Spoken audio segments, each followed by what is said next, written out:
আমি আসছি ফুচকার কারখানায়। এই যে দেখেন কি কষ্ট করে ফুচকা তৈরি করতেছে। হুম। ও ভাই, ঈদে এইবার তোমাদের কীরকম অর্ডার? হুম। না, কীরকম অর্ডার ঈদে?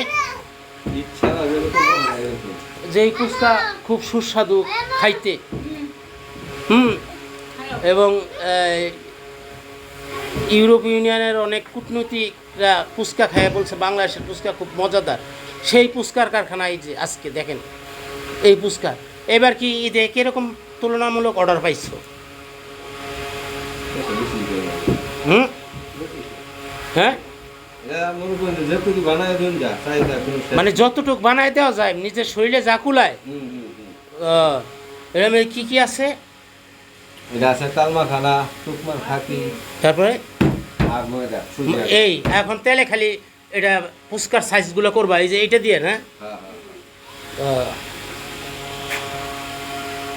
এটা একটা ছোটোখাটো শিল্প ব্যবসা, ভালোই মোটামুটি, খারাপ না। তো ঈদে মানে যত বানায় দিতে পারো, কোনো ই নাই। যত বানান যত